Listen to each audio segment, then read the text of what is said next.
welcome you to Let's Talk Strategies with Danette Moss. And today's live stream, we are going to dive into practical strategies to help overwhelmed women in business declutter their business. So if you are feeling weighed down by clutter and you are seeking more organization, this live stream is definitely for you. Now, throughout this time that we are going to spend with each other, I'm going to explore some strategies, some tips, going to provide you with some examples and actionable steps that you can implement right now. So let's go ahead and let's dive in.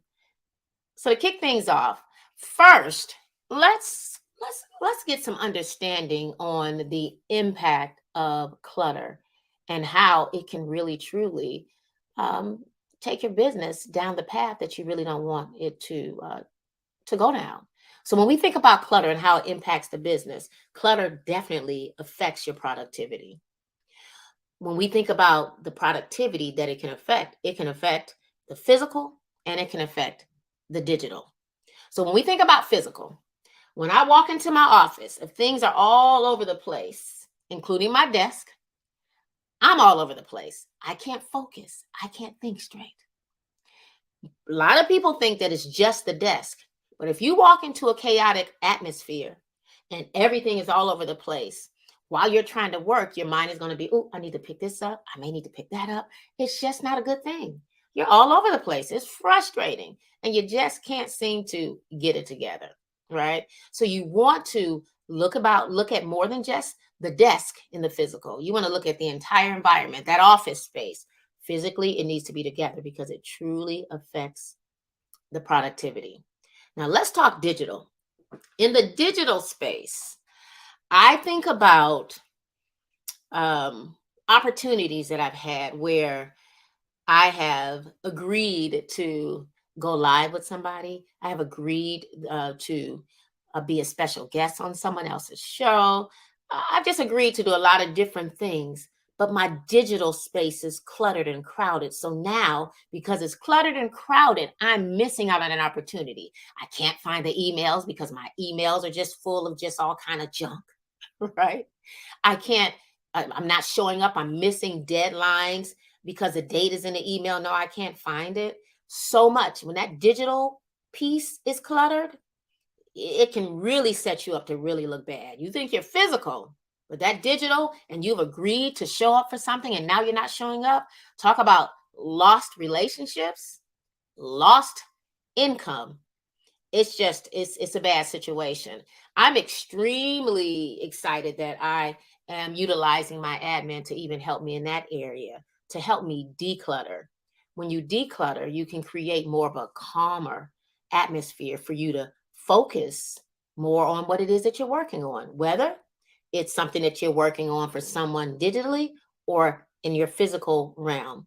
So again, one thing that you should be paying attention to when it comes to understanding the impact of clutter and what it can do in your business is that clutter will affect your productivity.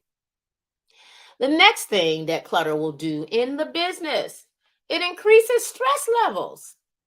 Nobody has time to be stressed. See, we went in business to, of course, make money, not lose money. But when you're cluttered and you're stressed, that adds to a big equation of lost income. It heightens your stress level. As a business owner, let's be real, there's going to be some portions of stress. It's just what it is. I'm just going to be real with you. It's just part of it, right? But at the same time, you can lessen the stress load when you pay attention to keeping things orderly and you decrease the clutter that's around you. Having that stress level, extra added stress level, will automatically increase missed deadlines. You'll be struggling to keep up with your task, aka that to-do list, which most of us go out there and we put more than 3 items that we got on the to-do list. In actuality, I know that we do have more of that on our list, but hopefully you are working with things that are income generating things. But I find that oftentimes a lot of us, we just put too much on our plate. One, because our stress levels are high and we're trying to catch up instead of having things orderly. The next thing that clutter, or next way that I can show you how clutter will impact your business and the growth of your business is it will truly prevent just that growth. When you have a cluttered business environment, it can hinder the growth and uh, cause you to not be able to seize the opportunity because it brings on a level of depression. You can't think straight. Networking is out the door, growth is out the door. You have ineffective marketing, aka marketing campaigns. You immediately have difficulty with what I consider scaling your business. Simplifying is always one of those key things that I talk about. Y'all know I always talk about helping you get your SaaS on in your business. And I tell you, the first letter in the acronym SaaS is simplify. But when you have a cluttered lifestyle going on in your personal life and in your business life, there's no way you can simplify. And we need that to be the case. No more working hard. It's time to work smart. And simplifying is definitely the best way to go. Now, let's move on to assessing the clutter within the business. So, we've talked about how clutter can impact your business. Let's assess it. When we think about assessing, let's evaluate your physical workspace first. So, ways that you can do is you can take a moment to look at the workspace, identify those areas that are cluttered or areas that you consider that you may want to consider decluttering or putting some decluttering methods in place. Now they have a um, I think it's Marie KonMari method that you may want to check out once we get off of this that I found was very helpful. You know, it helped me organize my space. It helped me to create an environment that promotes productivity. It helped me create an environment that I can see clear because clarity is going to be key, right? Clarity is a must. You can't move clear, and you definitely won't have clarity in your physical or your digital piece if you're all over the place. So, a good example is let's look at when we are designating certain things, specific areas for different tasks. Like, this is my storage area, right? And this may seem like, oh, Danette, this is nothing. I got that. But if your area is all cluttered, you may need to walk and go, okay, give everything a home. This is where my papers need to be. This is where my scissors, something as simple as that can throw you off. Give everything a designated home. It is going to be key. Think about the shelving, the filing cabinets. Look at things that you need to remove, those unnecessary items that are taking up space in the physical environment. When you get that clear, you'll quickly begin to see that, hey, I got this part together, but my digital piece is messed up. My emails are all over the place. I can't find my Word document. Even in my Google Drive, I got stuff all over the place. Look at ways that you can put a filing system in place when it comes to even the digital piece. With Let's Talk Strategies, the show, whether it's something that I'm going to be speaking on or my guest speakers, I have folders. They are designated by the month, the week, the topics. I have them where I can get to them easy. I have them where I can get to my artwork easy. Things that can make my life less stressful is the key for me. Simplifying, decluttering, not only the physical, but decluttering that digital as well. You want to look at that as quickly as possible. If you see on the digital piece that these are areas that you are not necessarily using, or if you used it, but you're not going to use it anymore, go ahead and delete it or go ahead and archive it. Put it in an archive folder if you feel as though you may need it later on. Mark it as archive, put a date next to it, um, uh, tag it with something that you will be able to bring it back to memory of what it is so that you can get to it fast, right? Doing that is going to help you with your workflow on the digital piece. Now, once you've assessed the clutter, because we've gone through identifying how the impact of clutter can not only mess with your life, it really can ruin the business. And we spoke about assessing certain areas, whether it is the on the digital or on the actual physical piece. Let's let's move on to the piece of how once you've assessed the clutter, how now it's time to do the streamlining of the physical and the digital. And one way or one tip I believe that I'd like to give, the first one, is that organizing the physical space, as we kind of mentioned, putting things in different places, giving it a home, let's elevate it. Let's utilize a storage system. Something as simple as labeling, right? I have a client of mine who's an ergonomics person. And even the ergonomics setup piece. I'm sitting here, I may sit here like a slump. As soon as I get on the phone with her, I'm immediately sitting up. These pieces of the puzzle, streamlining your physical and streamlining a digital piece, are so helpful for you. I had to invest in a storage bin, drawer dividers, ways that I can really spot things head on to organize my life and to create what I consider a layout to optimize my day to day, optimize my workflow, to ensure that those commonly used items that I needed to put my hands on, that I can reach them. But I also was able to quickly spot and see what I needed to remove that was causing me a tad bit of what I would maybe causing distractions. Okay. There was no way that I could streamline well with those distractions in place. So that first tip when it comes to the streamlining of the digital and the physical piece is that we need to optimize our areas. Okay. Now we know that it has a home, label that area so that you can find it.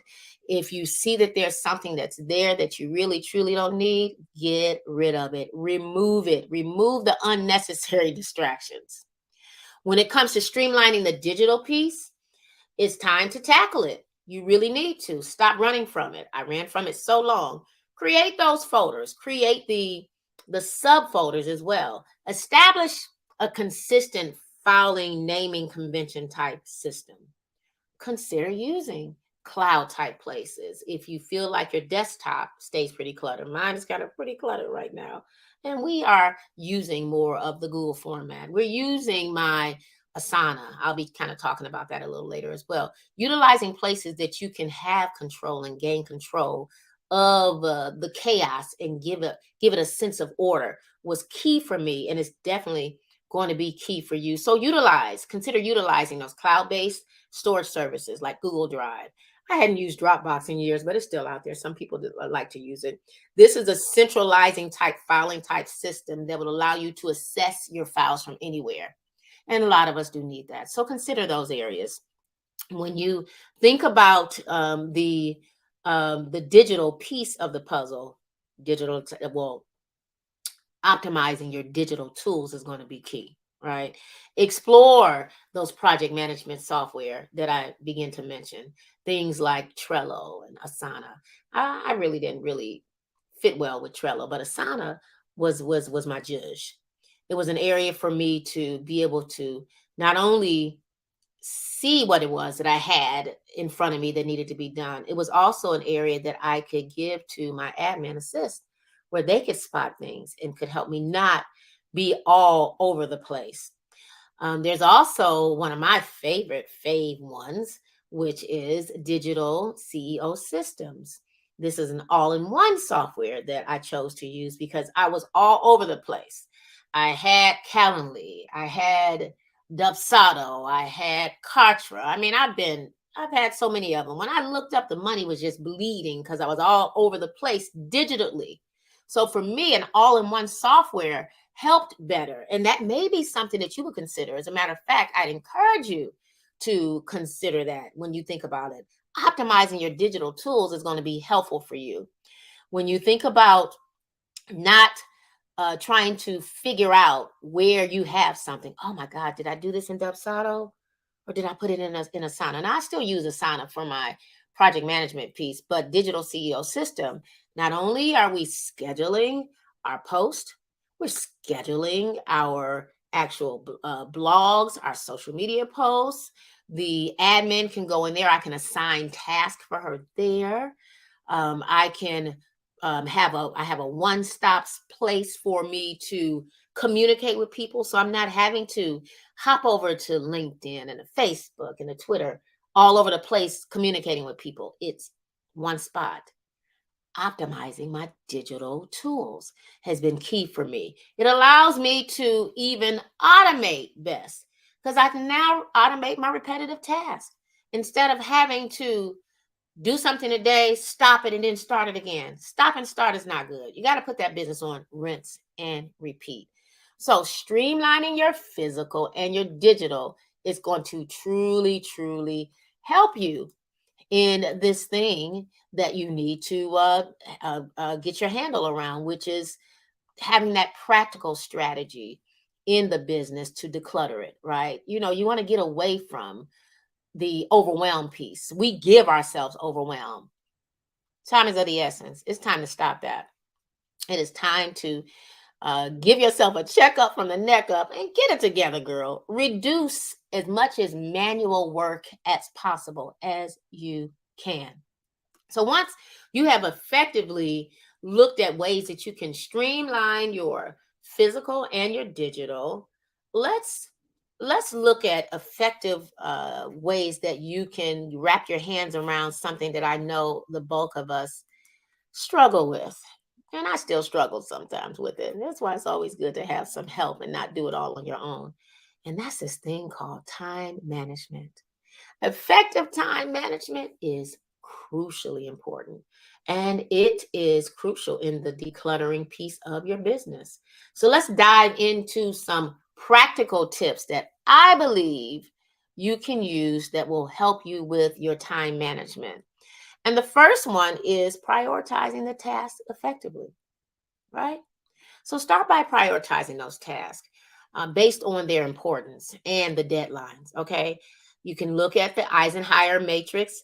If you've been following me, you hear me kind of talk about that, right? It can be very helpful. So, for example, categorizing tasks into 4 quadrants: urgent and important, important but not urgent, urgent but not important, not urgent or important. This will allow you to focus on the high priority task or delegate, or let's be real, eliminate some of those tasks that are just simply not essential. Now, if you don't want to use the 4 quadrant, that Eisenhower matrix, urgent but not important, not urgent or important but not urgent, or urgent and important. You don't want to use those 4, put a plus in the middle of the thing and just kind of categorize it by the names that you want to do it, right? I mean, some of us, for me, sometimes I'll go income generating task, non-income generating task, things that I'm not good at, things that I may need to delegate. You see what I'm doing? I still got 4 things there. And then I get to writing. I put them there so that I can see them clear, which allows me to focus on the things that I work best at, the things that are in my wheelhouse, and the things that are not in my wheelhouse. Now, because I've put them down, I've prioritized them using some type of method, AKA, if you want to give it a name, the Eisenhower matrix, then now I can see it easier. And now I can see what I'm spending my time on, how I am allowing myself to procrastinate on areas that are not income generating, and how I can give it to somebody else to do. Because I mean, I don't have time for it. You don't either. Now, a second tip in this particular area that I think that will be very helpful for you when it comes to effectively managing your time is to create a schedule and stick with it. I go live at 12 o'clock on Tuesdays. And sometimes things as simple as, a mic, me not unmuting, the internet going down. Life happens, right? But stay on the schedule.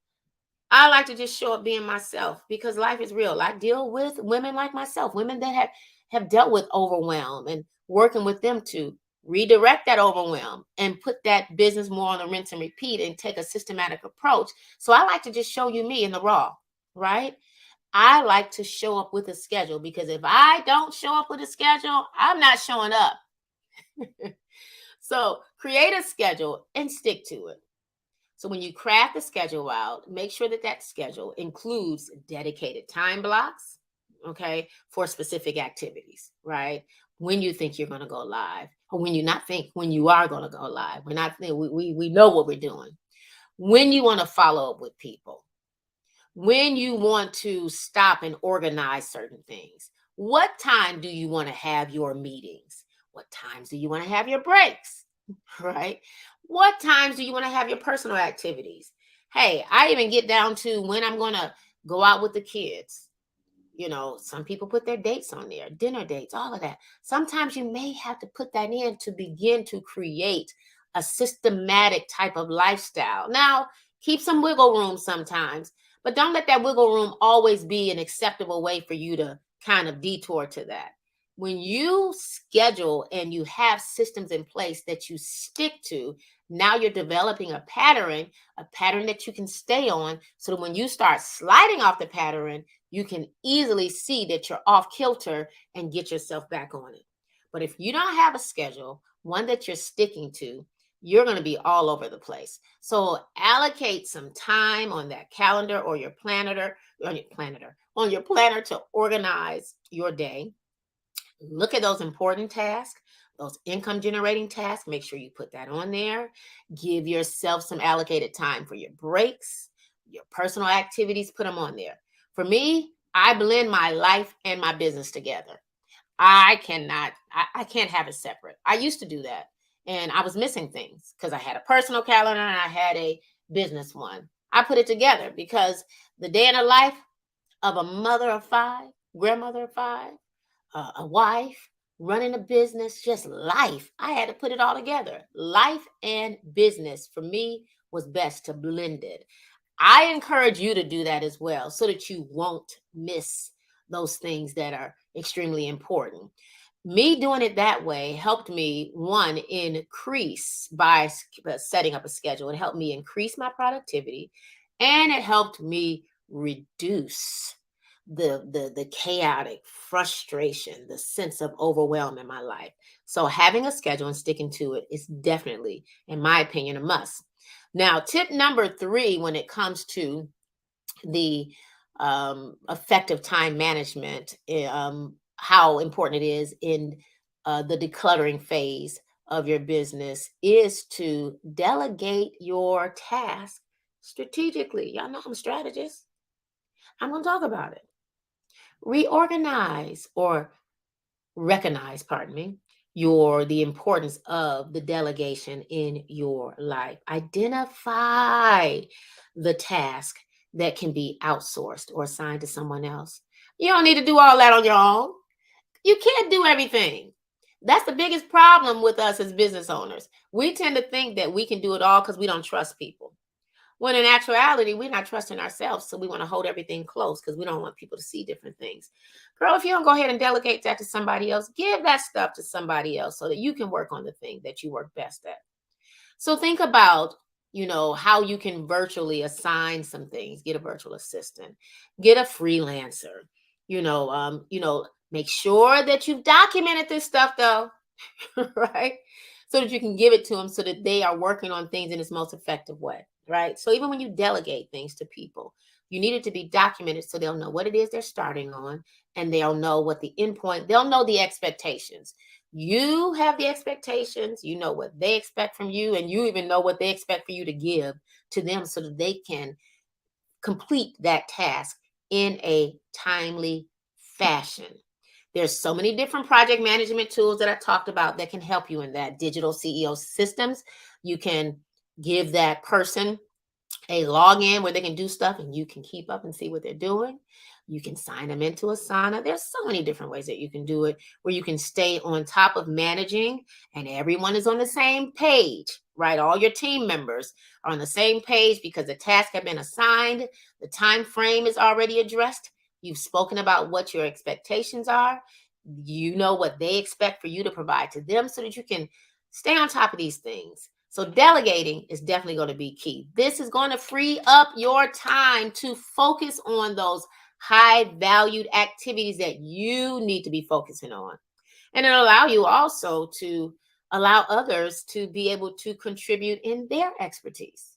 Let them do what they do best. If they do good with scheduling your social media, let them do that. If you don't need to do that, don't do it. Give it to somebody else to do so you can focus on those key things that you need to do.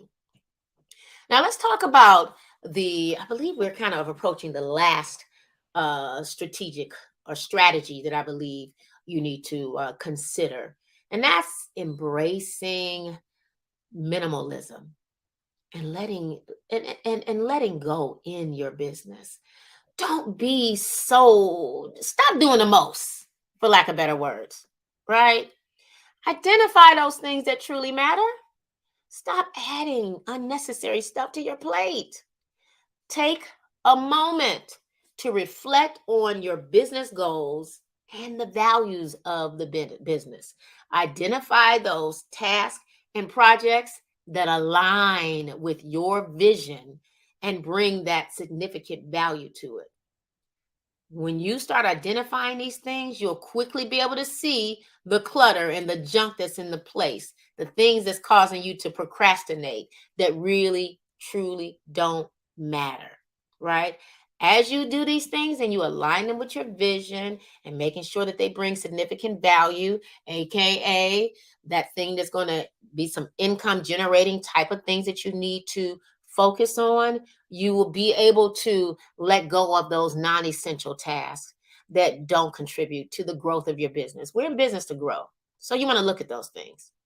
So focus on those key services or products that generate, right, the most revenue and align with your passion. I have to throw passion in there or expertise. They got a line in there somewhere. I know a lot of people like to throw passion away and say passion doesn't matter, or the expertise piece, you just got to do what you need to do. They need to align with your passion. If you're not passionate about it, how long are you going to stick with it?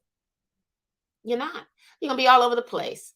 And the minute somebody else comes in with another thing that they think you should do, you'll be like squirrel jumping all over the place. So when you identify what truly matters and you look at those goals and those values and make sure that they're aligned properly, it will help you to be able to spot the things that are non-essential so you can get rid of them.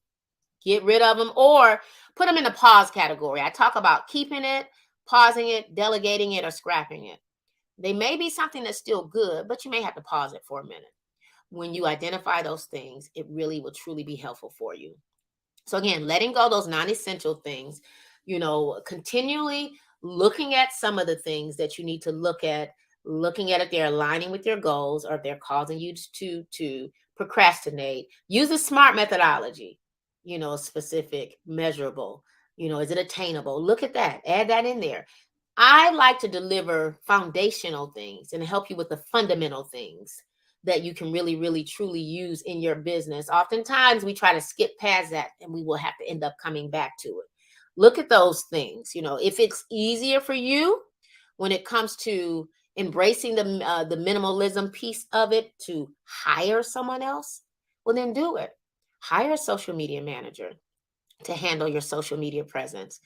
You need to do it. You got to be visible. Don't let people tell you that you don't need to show up. You may not have to show up every day, but you got to be visible. If you're not visible, how they going to know about you? So if you're not good at that, but you just trying to hold on tight to it, it's time to embrace some minimalism. You may not be the best person for it. Give it to somebody else who's best at it, that does well in it. Hire it. Let them handle your social media presence. Use email automation tools to streamline your email marketing, your follow-up system. Get these things in place. You need to get them in place so that you can really, really, truly take that sense of overwhelm out of your business. Because if overwhelm is in your business, trust me, it is going to be in your life as well. Also, when we think about embracing minimalism, we need to embrace a minimalism mindset. So, what am I talking about? Simplifying different things in my life helped me in a great way. My mindset could not focus. I couldn't have the growth mindset. I was hopping all over the place because I had too much going on. This is why I believe God gave me the acronym SAS: simplify, automate, systematize, and streamline. Doing that helped me reduce the complexity of what I was doing. I was overcomplicating things. And when you overcomplicate it, there's no way you can move in its most efficient, effective way. So reducing complexity of the different things, will help definitely increase your efficiency. It'll help you focus on the quality instead of the quantity. Sometimes we try to overstuff things, right? So the mindset piece is going to be very helpful. Don't let anybody tell you it doesn't matter. If your mindset is all over the place, the mindset is cluttered, you can't flow. Thus, you cannot do business well. Focus on the quality over the quantity. By decluttering your business, you will create the necessary space for creativity, growth, and you'll create space for the things that really truly matter. You really will. So I hope that this was very helpful for you today as we conclude this session here of Let's Talk Strategies with moi, Danette Moss. I want to leave you with a reminder that decluttering your business is not a one-time task. It's not, but it is an ongoing process. By implementing these practical strategies and adopting a mindset of simplicity, you can create a more organized, productive, and fulfilling business journey. Remember, simplifying your business means more time for self reflection. We all need that, and personal growth. By decluttering, you're not only freeing up the physical, but you're freeing up that mental space and also creating room for personal development because that's you always need space for that and pursuing your passion. We're in business, of course, to make money, but we want to do other different things, right? And when you simplify your life and simplify your business, those things will begin to set up the way that you really truly need it so that you can fly and you can fly without having the accidents that we run into. You can have this relaxed mindset. You can do things better because you're not living a life of chaos. You're not living a life of clutter. I hope that you found these tips and examples helpful for decluttering your business. And I encourage you to take action today by choosing at least one area to start with to declutter and implement these strategies that I discussed with you today. When you do them and you get them in place, share them with us. Share it in the comments section of wherever it is that this is streaming, whether it be on Twitter, LinkedIn, Facebook. Share your experience. Share at least one that you've done and how it's been helpful for you in decluttering your business and how you're much more efficient in it. I really am looking forward to hearing how this has helped you. And I am excited that you have taken this time to hang out with me here on Let's Talk Strategies with Danette Moss. I appreciate you for your time. Thanks so much for your engagement when you do share. And remember, simplifying your business is an investment in who? Yourself. It's an investment to your success. Until next time, stay focused, stay organized, and continue to pursue that entrepreneurial dream. Take care of yourself and go ahead, girl, declutter that business. Get from that state of overwhelm to simplifying, automating, streamlining, and systematizing your business. This is Danette Moss, business systems and implementation strategist, aka the strategy lady over at Let's Talk Strategies, of course, home of the SaaS Factor. Always excited to be here on the E360 TV and Limelight TV network. You can find us over on Apple TV, over on the Fire Stick area, uh, Facebook, Twitter, LinkedIn. Heck, you can find me some everywhere. YouTube. I'm here to give you the tools that I know you need to take your business to the next level. It is time for you to grow that business and to continue to sow into others so that you can manifest those dreams that I know you desire. Bring them to life. All right. Until next time, see you next Tuesday at noon Eastern Time. Take care.